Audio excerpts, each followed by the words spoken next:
Alors, les grandes sonneries sont issues des premières horloges qui sonnaient chaque heure au départ, car il n'y avait pas d'éclairage dans les châteaux.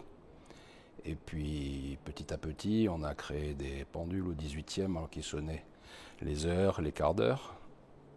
Et à un moment donné, vers la fin du 18e, les gens ont dit pourquoi pas miniaturiser ça à la montre de poche, ce qui a été fait.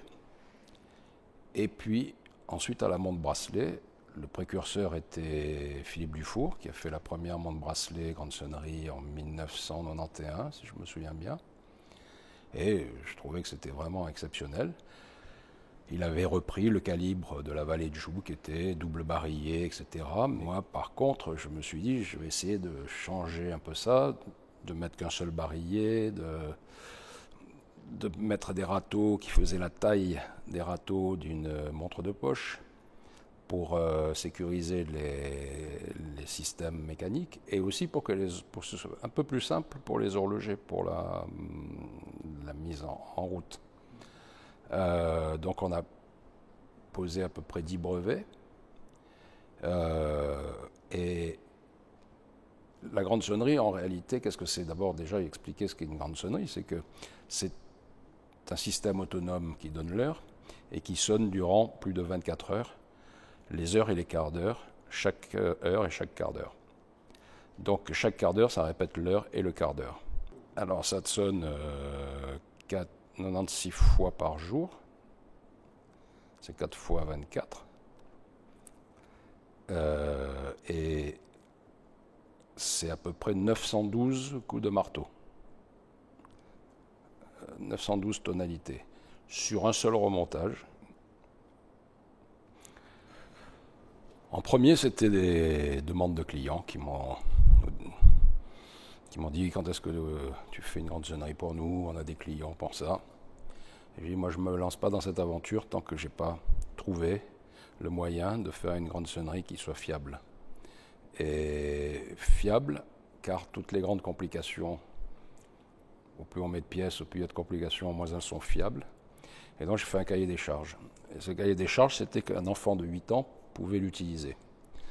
Donc comme les collectionneurs sont des enfants qui ont seulement le prix des jouets qui ont changé, et qui ne sont pas spécialistes de l'horlogerie, donc ils ne peuvent pas comprendre effectivement qu'on ne doit pas tourner en arrière, qu'on ne doit pas faire ceci, qu'on ne doit pas faire cela. J'ai fait une grande sonnerie qui était à l'épreuve de tous les gestes intempestifs. Et d'ailleurs, je disais toujours aux clients, si il y a un problème avec cette montre, ça ne viendra pas de vous, ça viendra forcément de moi. Et c'est ce qui s'est passé, puisqu'à chaque fois qu'il y en a une qui est tombée en panne, ça venait de nous. Une des premières que nous avions livrées, c'était un client américain qui l'a laissé chuter sur son tapis. Et il y avait un râteau qui était sorti de sa position. Donc il était atterré parce qu'il pensait qu'on allait lui demander encore un saladier pour la réparation. Et puis on a démonté, on a regardé, on a fait la réparation gratuite, mais ça m'a servi parce que j'ai dû faire une pièce supplémentaire qui a permis que ça ne se reproduise pas, parce que c'était pas normal que sur un choc qui n'était pas un choc aussi important, la montre se soit arrêtée. Pour la résonance, c'est autre chose. La résonance, c'est un problème de fréquence. La fréquence est un marteau qui frappe sur un résonateur. Ce résonateur se met à vibrer et il doit rentrer en vibration avec le boîtier. Et c'est la vibration du boîtier qui va faire bouger les molécules d'air qui vont arriver jusqu'à l'oreille. Donc c'est un instrument de musique avec sa caisse de résonance qui est le boîtier, malgré qu'il soit étanche, il doit vibrer avec les gonds. La plus grande difficulté dans la grande sonnerie, c'est justement d'ajuster les gonds avec la fréquence naturelle du boîtier pour qu'ils se mettent à vibrer. Et ça, c'est très fastidieux parce qu'à chaque fois qu'on fait une petite modification, 1/10 de millimètre sur un gond, au moment où je faisais les essais, ça a duré 1 an, de couper des gonds, de les remettre, de les faire plus épais, plus fins, de changer le truc. Et à chaque fois, il faut mettre le cadran, il faut tout fermer la boîte pour faire les essais. Après, on réouvre, on change un petit peu, on ferme la boîte, on réouvre. Et pendant des jours et des mois.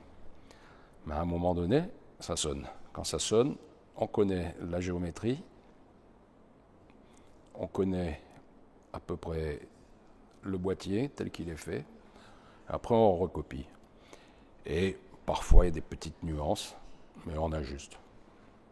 Bon, la forme des gonds, qui est une nouveauté qui est très spéciale, parce que ce sont des gonds qui sont plats, comme des plaques métalliques, qui n'ont jamais existé de mémoire avant que je les fasse. Et pourquoi j'avais fait ça, c'est parce que c'est très simple. On prend une plaque de métal rectangulaire, tape sur la tranche, ça sonne.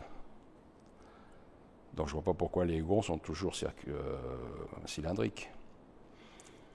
Et moi, ça me permettait d'être ergonomique sous le cadran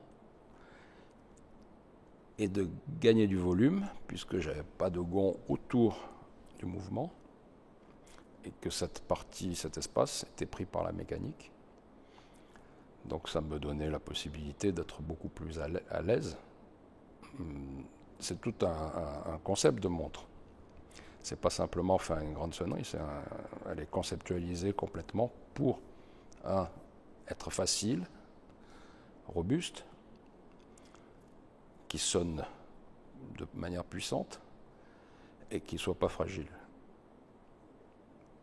Il y a très peu de montres à ce niveau-là.